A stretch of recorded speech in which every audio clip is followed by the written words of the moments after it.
going to speak for long. I'm just going to go through about 10 charts because I love charts. If you don't like charts, you might want to go and get a coffee. And I'm just going to really summarise what I think we can say about the New Zealand-China trade relationship and what I don't think we can say, but what others sometimes say. So I'll just work through a few key points and then we can have a good discussion. So this chart shows the proportion of our goods exports over the last 10 years that has been accounted for by our major trading partners. Around 62% of our export growth over the last 10 years has come from China. Other countries have grown slightly, the ones in blue. Only a couple have gone backwards slightly. Australia from a high base, and the UK, presumably because they've had a few issues over there in recent years. So I think we can certainly say that China is hugely important to the New Zealand economy as a whole. And certainly without China, New Zealand would have struggled a lot more after the global financial crisis. So there is no doubt that China is hugely important for our export growth. All right, there's a lot going on in this chart, but I will try and explain it to you.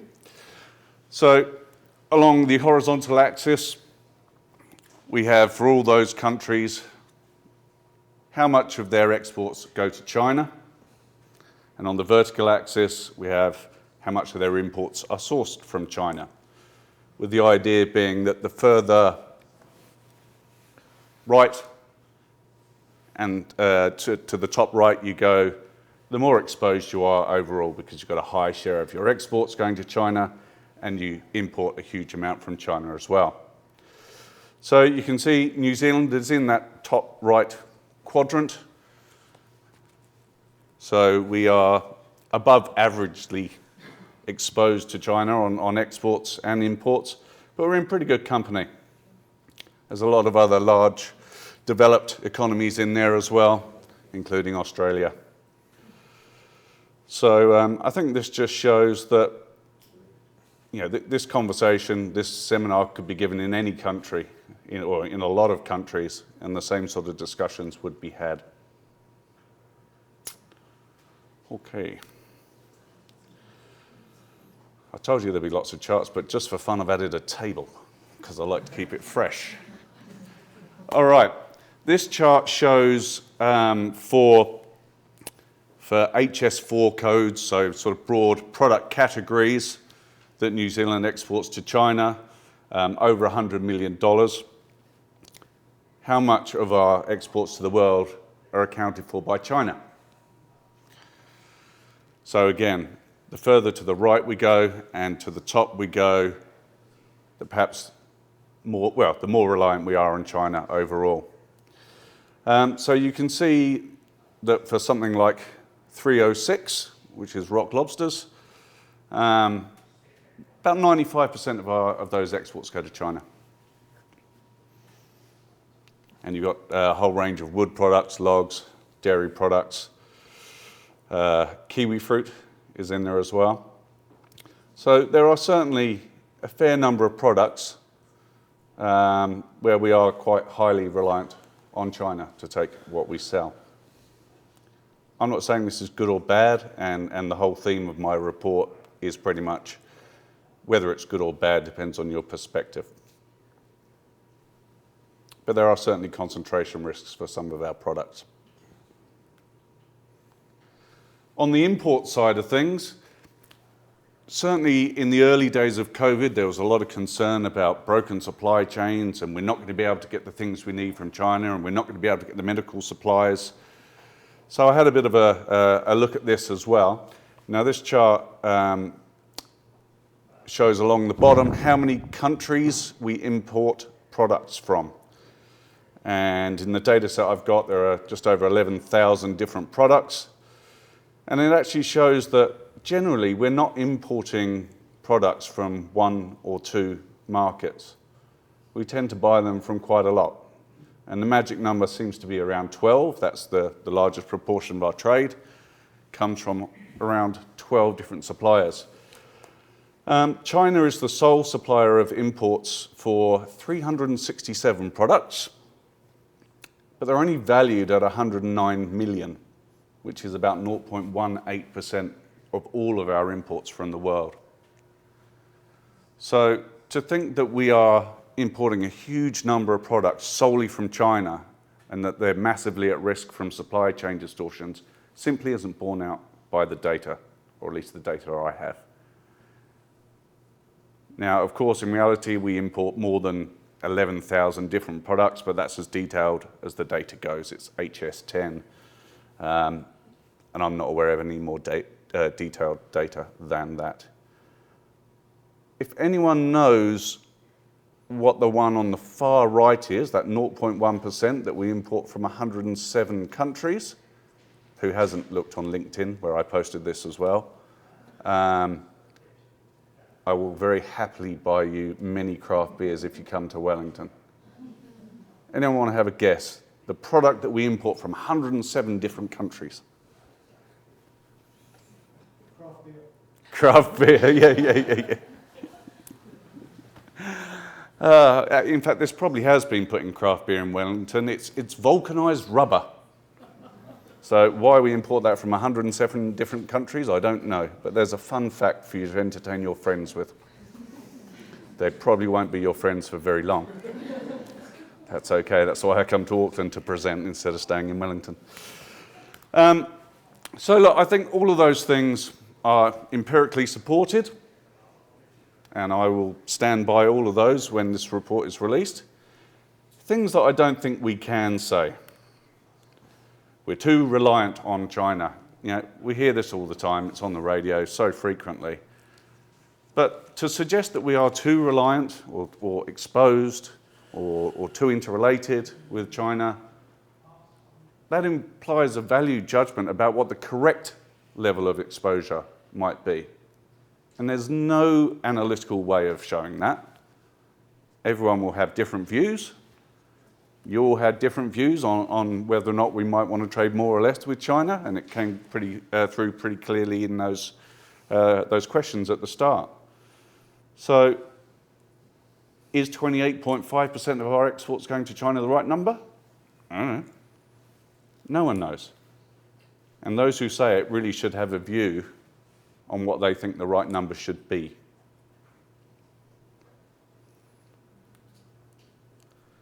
This is another old chestnut that comes out fairly frequently. We have to remember what happened when the UK joined the EEC in 1973. That was terrible. It's really not the same. So this chart just shows the shares of our goods exports that have gone to various countries since 1857. Stephen Jacobi, you'll verify that that's right, isn't it? Thank you. Because you're an astute historian, I'm saying not. I would never be rude to a pensioner, Stephen. Sorry. I'll get on with the facts. You didn't. You can see the big yellow splodge there is our exports, the share of exports that went to the UK, and that peaked at around 88%. That's exposure. That's reliance, and that's risk. But you can also see the diversification towards other markets happened well before 1973. The blue, dark blue shaded box at the top, or shape at the top, those are other markets. And you can see that started increasing way back to the early 1900s. So we were already diversifying. And part of the reason is because the UK was growing pretty slowly over the late 60s and early 70s. And we wanted to find some other markets, and we wanted to find some other products to sell to other markets. Certainly can't say that China is growing slowly today. So to my mind, it's not a fair argument to say it's the same as the UK in the 1970s. And there are product differences too. So as NZIER released last week, in 1973, the UK was taking 90% of our butter and 80% of our cheese and our lamb. We're nowhere near that concentrated into China right now. and we sell a much broader range of products. So I just don't buy that argument. Here's another one. We only sell a few products, read logs and dairy, in aggregate to China. Again, the data doesn't bear this out. It's a graph with a lot of wiggly lines, but all you really need to know is the higher the line goes, the more concentrated our mix of exports to certain countries. And the further down, further down it goes, the more diverse is our export mix. And if we're looking at the red line there, which is our export mix to China, you can see since the 1990s, for about 15 years, we became a lot more diversified. Back in 1990, we only sold 115 different types of products to China. Now we sell over 2,000. Again, that's HS10 level trade codes. Back in the early 1990s, around 60% of our exports to China was wool. And as that dropped away, we started diversifying a lot more. You can see the big tick up in concentration into China in around 2008.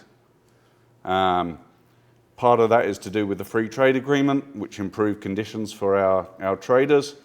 Part of it was to do with the desire to get more New Zealand dairy products, in particular milk powders, going in there. And we had a large surge there.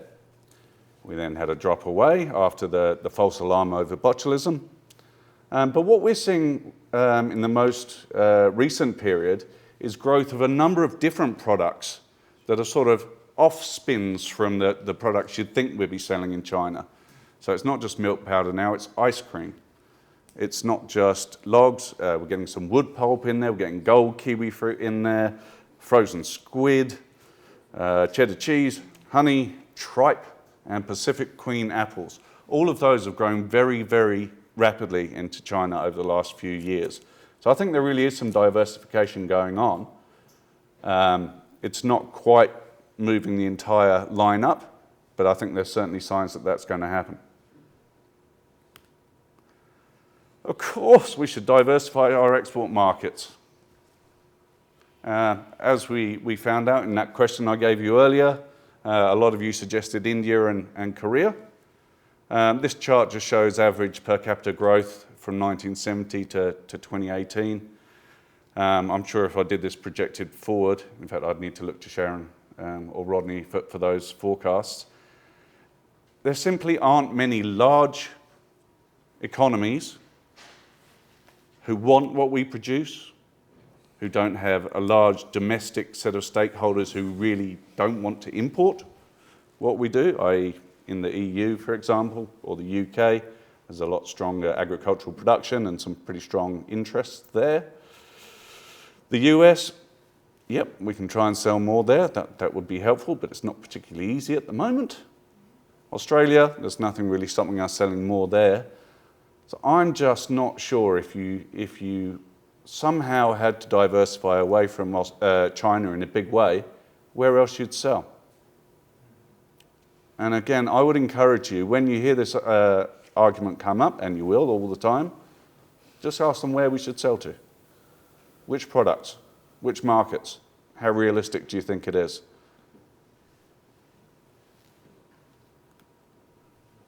Okay, so I'll stop there and you can get the views of other people. But my key takeaways from this report,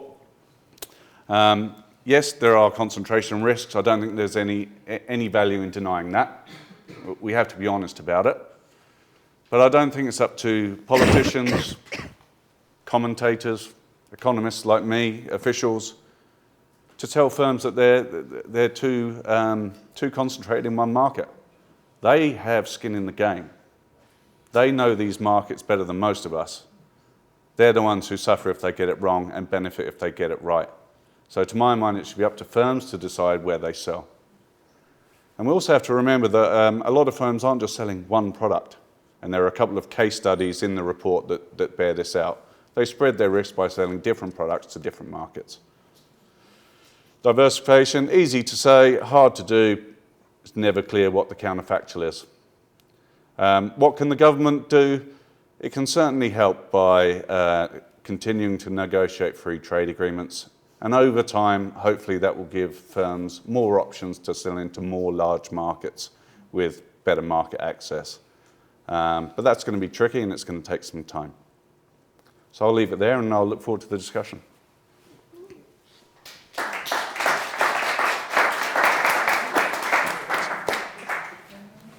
have one thing to do. Yes, you do. Thank you very much for that. If I can just invite Rodney Jones and Sharon Zollner up to here. Yeah. Just while they're coming up, Sharon is ANZ's chief economist. She's got a big voice in the economic debate in New Zealand. She's known as a thought leader. She's got a central banking background from both Reserve Bank in New Zealand and also in Norway. Rodney is also well known to you all. He is Principal Wigram Capital Advisors. He's spent a lot of time in Beijing and Hong Kong in the last few decades, or couple of decades, and he's known for being robust, incisive, and occasionally provocative even. To the point where you could have a damn good discussion, which might get a little bit robust on Twitter, might I add. However, if I could invite you both, Sharon and then Rodney, just for your quick takes on how you see the research that John has produced for us today. I seem to have two microphones. Hopefully there won't be any nasty feedback between them. It's certainly a very timely report. I think there is huge interest in global trade at the moment, and it sounds kind of silly, but I'm probably guilty of thinking about trades as numbers on a spreadsheet, and I think what we've all realised in the last few months is that it's actually a very complicated logistical exercise of moving large quantities of one thing or another between different countries, which is something we always sort of took for granted, and now in recent months we've realised just how challenging that can be. So this is a time of real disruption to exports and imports. And one of the most interesting anecdotes I heard recently is a completely unexpected benefit of being a commodity exporter, and that is that the ships are still coming to New Zealand. And they are not coming here out of because they're doing us a favour and they know we really, really want this year's fashions immediately. They're coming here to pick up our exports and they're dropping off the imports on the way. And so our imports have actually been less disrupted than many actually larger countries that are more significant customers. So that's just an interesting way of thinking about commodities, because of course we've been having this debate for a very long time about how New Zealand needs to move up the value add chain and diversify away from primary products and whatnot. But we saw it in 2008 and we're seeing it again now, that actually selling food is a pretty resilient form of exports. If you make cars, for example, your exports stopped in 2008. If you make planes, at the moment you're in a spot of bother as well. So food is a pretty good bet. Diversification is a very strong theme of this report, and of course there are different flavours of that. Diversification of markets is one, but also diversification of goods. But I think this COVID shock has shown us that diversification is not enough in and of itself. If you've got a fixed export basket with 10 trading partners rather than one, that's great, but this shock hit everyone. Not quite all at the same time, but what was actually really key for our exporters is to be incredibly nimble and to have strong relationships across a number of countries and a really fat list of contacts that you could call on. Our exporters are reporting that a few very large orders are falling over and being replaced by numerous small orders from a whole lot of different places as people are trying to build some resilience into their own supply chains. So having that flexibility to change course and meet those changing requirements through such a challenging period, I think is going to be quite key going forward. I'll leave it there for now. Okay, Rodney. Thanks. Diversification. So I'll start with the specific and then get to the general. I mean, there's two aspects. One is a global shock like we've had this year. We've got to think that economies move together. So whether you sell to Indonesia or Singapore or the UK or China, it's a common shock. And our shocks, whether it's the GFC in 2008 or the Asian crisis in 98, tend to affect all our trading partners equally. So what are the gains, from diversification? It's really you're selling into the global economy. And I think this is one of the things that, one of the mysteries that I think would be worth exploring is, so last night I went back, I like lots of long data, so I went back to 1870 and looked at our long-term export growth rate, both in sterling and US dollars. And over the 150 years, we've grown 6% a decade, 6% a year on average for that 150 years. And that's pretty consistent decade after decade, except the 1930s, of course. But outside of the 1930s, that's the typical growth rate. And that's what we've done in the last decade, even as China has grown so fast. And I always like to include Hong Kong because of the port in the data. And so, China's now up at 30%, which is kind of where Asia was just before the Asian crisis, and then it fell away. So, we're up at 30%. We've gained tremendous market share in China. Exports in China have actually been quite weak over the last decade. Exports to GDP in China have fallen, and we're seeing this now as China turns inward, this dual circulation, this will continue. And yet New Zealand's in quite a special niche with the food, that we have something where, they can build their local champions, but it's pretty difficult. They don't have a comparative advantage, whereas we have a clear comparative advantage. And so we should expect to continue to gain share in China. But the question is, why aren't our exports overall growing faster? And why are we stuck? It's actually 6% a year. It's a pretty miserable growth rate. And that's why exports to GDP are so low. So that's one of the questions that come out of this. Now, then there's the question of diversification. And my own view is that shouldn't, the government can look for new markets, and the free trade agreement was a tremendous kickstart for New Zealand. And you could argue maybe over the last decade, our exports would have grown much more slowly without the FTA. That didn't happen. But in the end, businesses make that decision where to sell, and we shouldn't interfere with that. And so then it's a question, what sort of insurance should we sell to businesses or provide to businesses if they're very concentrated in the China market? And this has become a question now with the breakdown in relations between the US and China, and what the future holds over the next decade, is can we really provide that insurance? In a sense, for the last decade, we have provided insurance. The government's worked very hard at the bilateral relationship that's helped exporters. But going forward, we're probably not in the position to sell that same insurance. And so a diversification really is up to the business. They get paid for that risk. They sell to China for taking that risk. We don't insure New Zealand businesses against the Alpine Fault, and yet we know one day the Alpine Fault will go. The geopolitical tensions represent kind of that seismic shock that's very difficult to manage if things were to escalate further. Hopefully we get a change in US president and we get some more stability, but and we don't have to relive the last few years. But anyway, so that's my point. I think there's a question around the role of government and whether diversification, as you point out in your report, it's not really the role of government.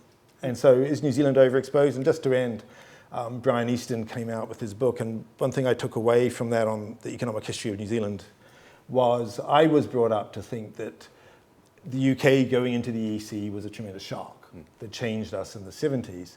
He argues, and I've kind of come around to the view, is actually the wool shock that occurred in 66, we devalued in 67. That was the shock. So that was the concentration of products rather than markets, and the rise of polyester and synthetics. And so today, in some ways, that's not going to happen again with food. And so the story we've carried around in our heads actually is the wrong one. I didn't realize that. So thanks, Fran.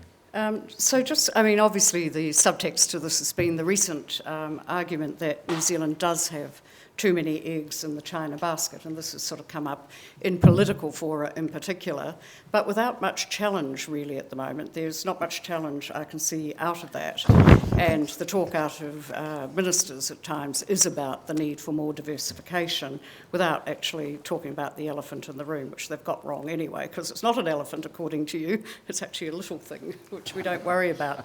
But anyway, I just wonder really whether it is sensible to freak out in an overt way about what really is the one big meaningful trade access that has been achieved since CER. And the rhetoric that comes through is one of dependency and exposure, but it's also opportunity and access, and I wonder if we're just framing it the wrong way. And I'd like some comments on that. Yeah, look, I think that's a very valid point. Victims of our own success with China. Obviously, we've had CPTPP, and that's helped as well. But I think it's true. In most of our big markets, potentially large markets, they're either growing fairly slowly, or there's pretty high barriers to trade to get the things that we produce in there. So I think it's entirely understandable that our trade to China has grown so very rapidly. So I think it's, I didn't find that a surprise at all. And I find it a surprise when people are surprised at that. Yeah. Any comments from our other two panellists? Yeah, I think after the GFC, China was the only growth game in town, so it was quite, it will never be able to disentangle the impacts of that from the free trade agreement, but it certainly did mean that FTA was very well timed and that we were well positioned to take advantage of those opportunities. And so far with what's happening with COVID, it's looking like China's going to be one of the countries coping with that best as well. Their retail sales are still pretty subdued, but in a relative sense, they're looking like they will outperform again. So I don't see our exposure to China shrinking anytime soon. Over the longer term, with climate change, I think there are going to become more countries dependent on importing food, and that will naturally open up opportunities for New Zealand, including to Australia. So at some point, I think our exposure to China will naturally peak as other countries start to address their own emerging food security issues. Yeah, but I do think that's something we need to push back against. I mean, trade ministers will always talk about diversification. Yep. That's their job. But no one else really should be right now. It's just not. It's just not an issue. And the point is, you have to think about the sort of shock where we would lose from something in China, and a shock in China is going to affect everyone we trade with. Mm-hmm. So you can't. There's risks you can't diversify.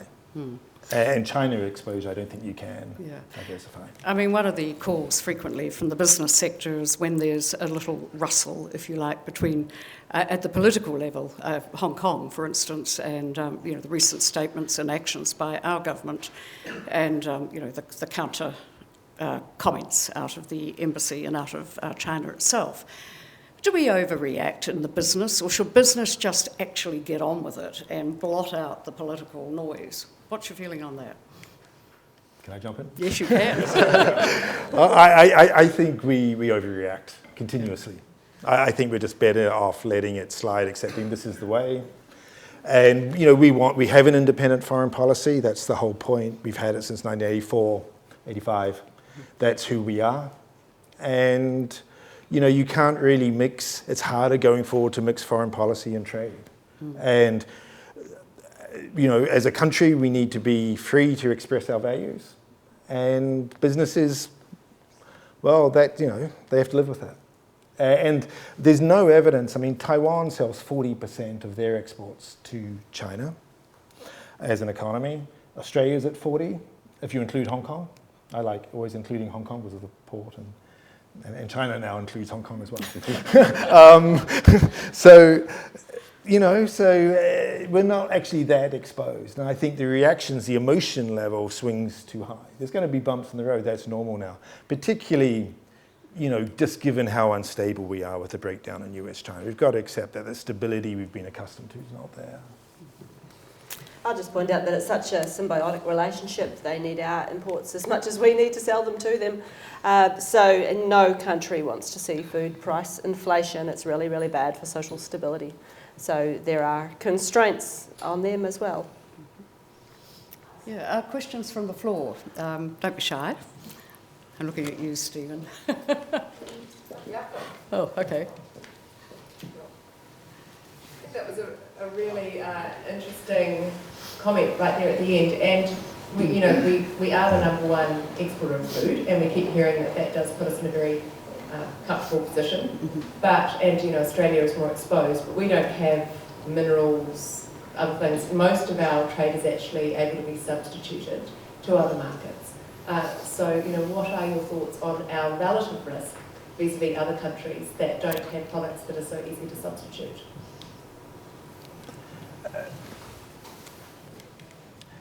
Yeah, I mean, Australia has a concentration in iron ore and gas, and coal. So they also face a shock at some point when China has built enough one day, and that it's taken a decade longer than we thought. It's still going, but one day that point will arrive.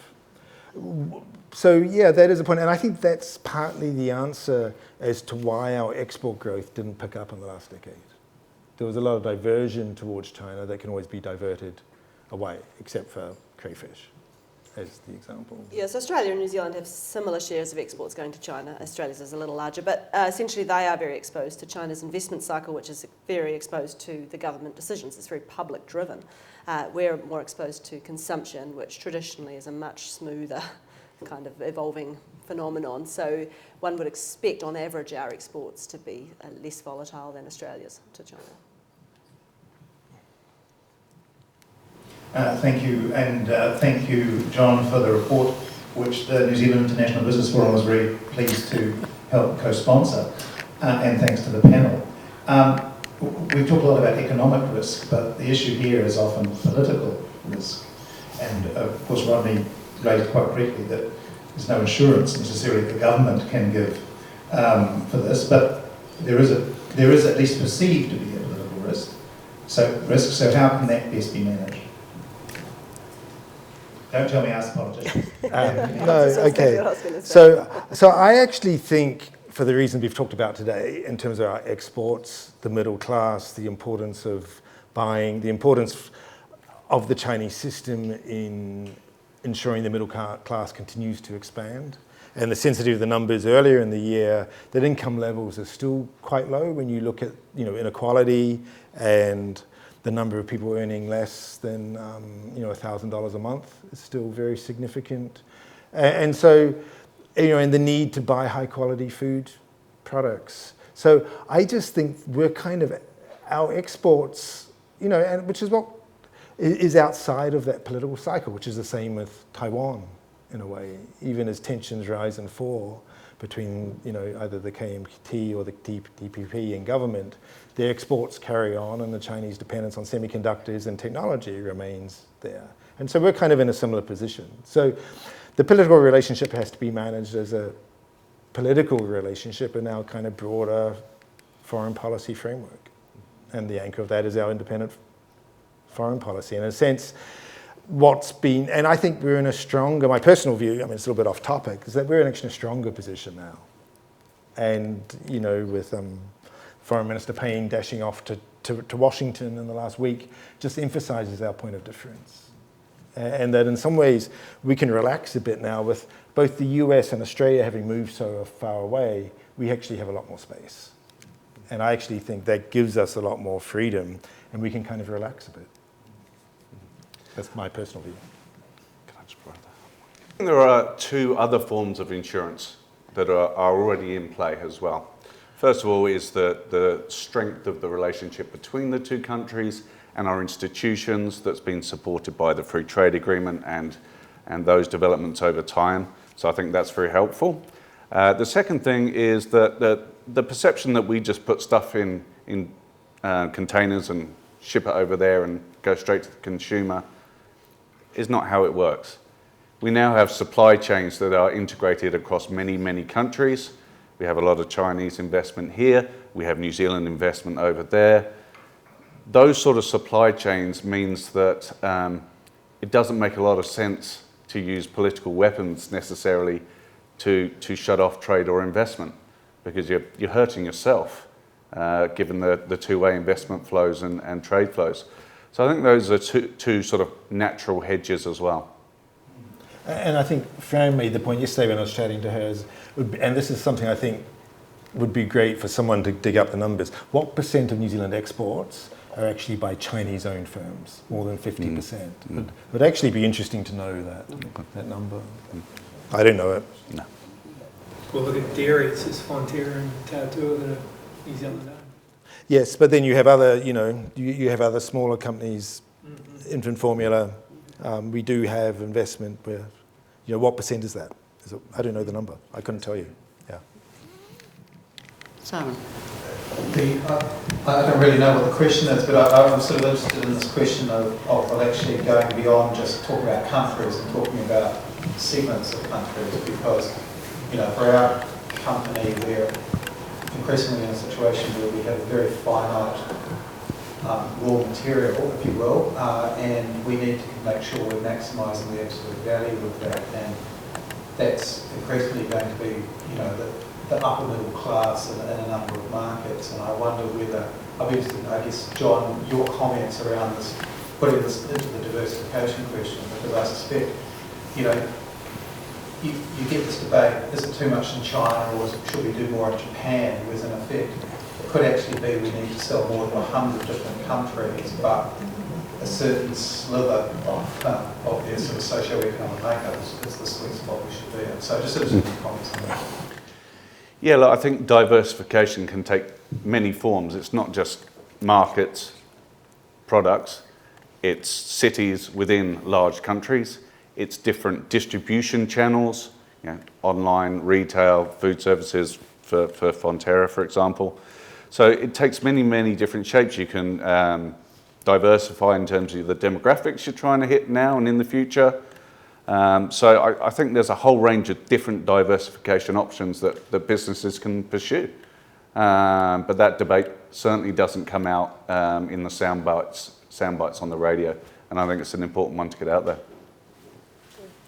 Yeah, of course, we're always trying to move up the value add chain, and that's where you get the premium profits, but it's also where you get the vulnerability, because you're talking discretionary spending at that point. So in China, well, all around the world, foods that go into high-end restaurants are really struggling.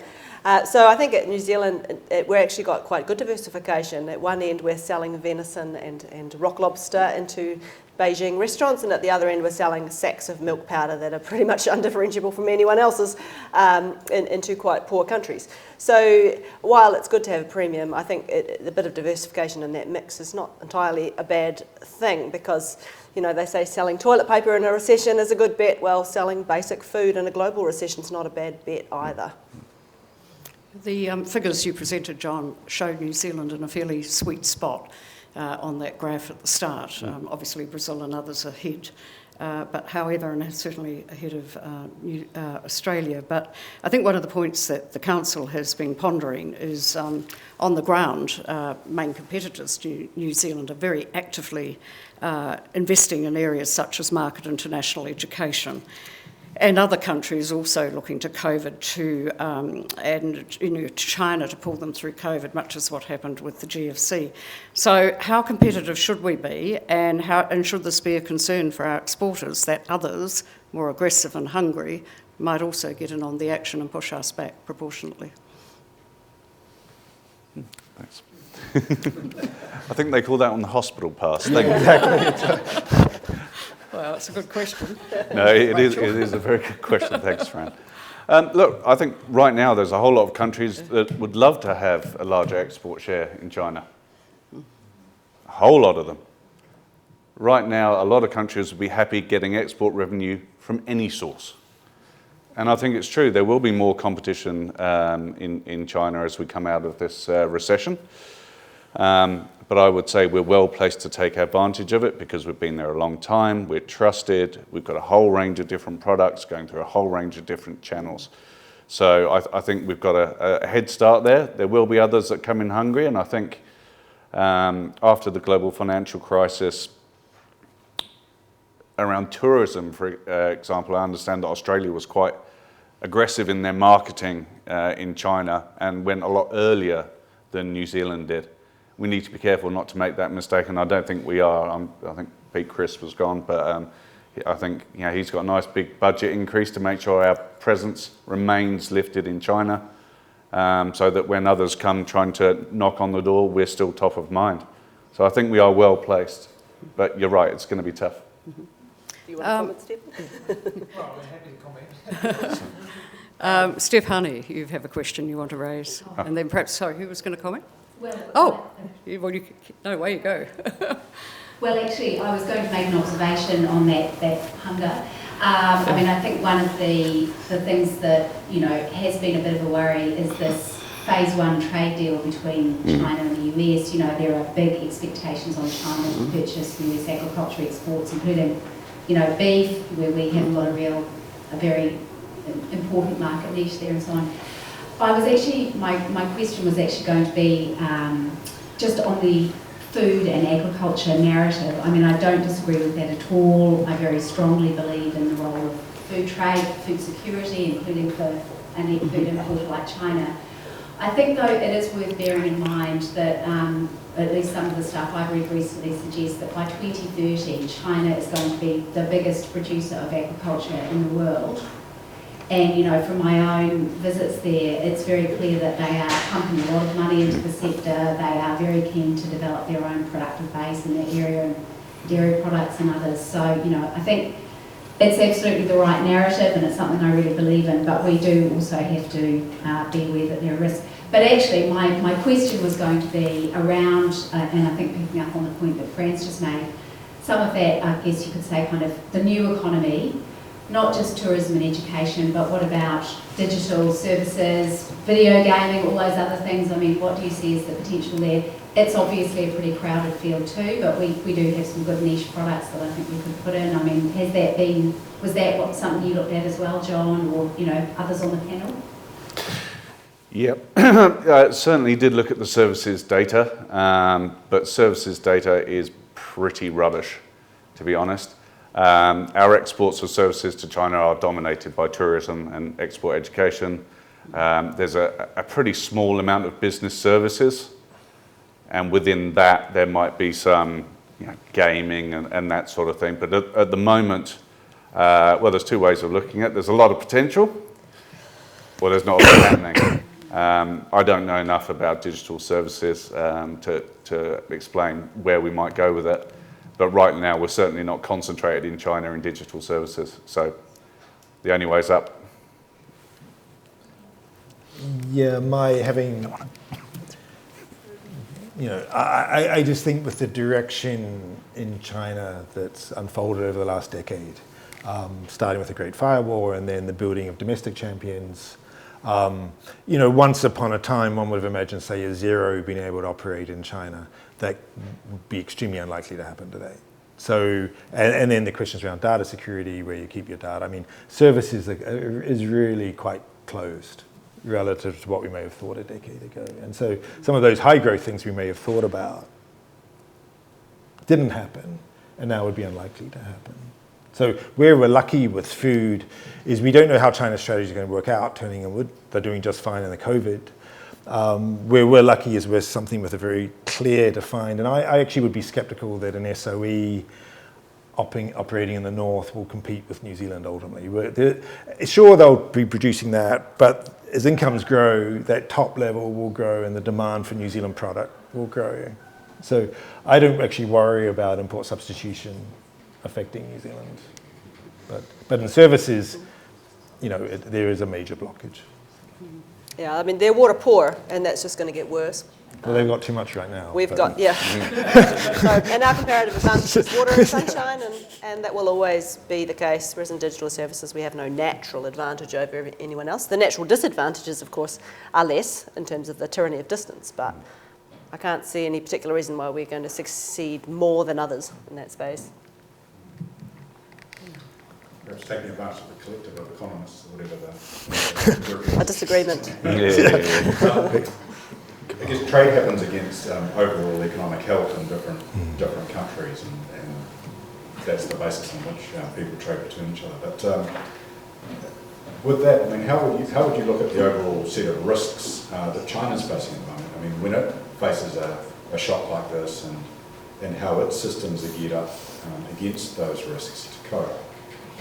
How do you think about what the Chinese cascade of risk, if you like, looks like, which might then affect its overall international performance? Okay, as someone who's been talking about China risk for the last 20 years, maybe I should start. I think there's two things that have really helped the China model. I was a skeptic as a child of the 80s reforms here, and then working in Asia for 30 years. You know, I was really skeptical on that the socialist market economy would work. And I thought over time, the market economy proportion would have to grow much faster. Whereas the socialist part has been much more resilient than I would have thought 10 years and certainly 20 years ago. But I think there's two factors that help China enormously. One is the failure of the West and Japan, the fact we have negative interest rates in the bulk of the developed world and zero interest rates just allows this sort of economic model to keep going. And then at the same time, and then they have a vulnerability. I've talked about this in terms of their dollar exposure, particularly Belt and Road was funded in dollars. But then the Federal Reserve, at the slightest hiccup in the US equity market, floods the world with dollars.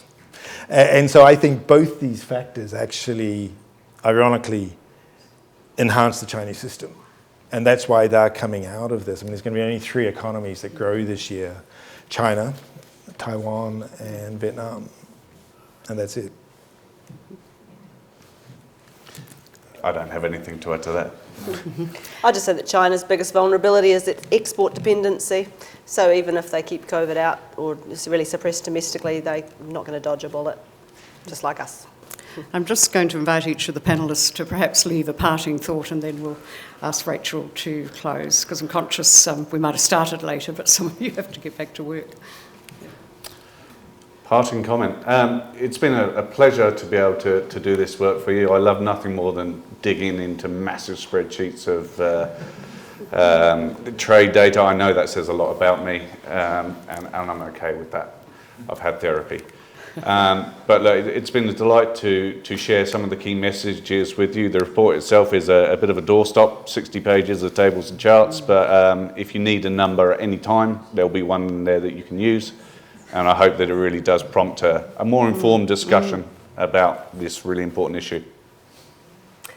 I'd just say that I'm actually quite optimistic that the New Zealand-China trading relationship will prove pretty robust, because it's of such great advantage to both countries, and also we are so small. We don't intimidate anybody, and sometimes that works to your advantage. And I'm rarely called an optimist, but on this occasion I am optimistic. I just think that we're kind of in the right spot, selling the right goods, and diversification's kind of a fool's errand. Take it. If there's money lying on the table, you take it now. That sounds very optimistic. I'd now like to call on Rachel Maidman to close and thank the panellists. I'm so happy that we could make all your dreams come true there, John. And we've turned Rodney into an optimist. So I think we can say that we've had a good afternoon. So if everybody can join me in thanking the panel. We're so delighted that you could be here to talk about such a timely report at such a time. We will email it when it comes out next week to everybody on the email list. Thanks a lot.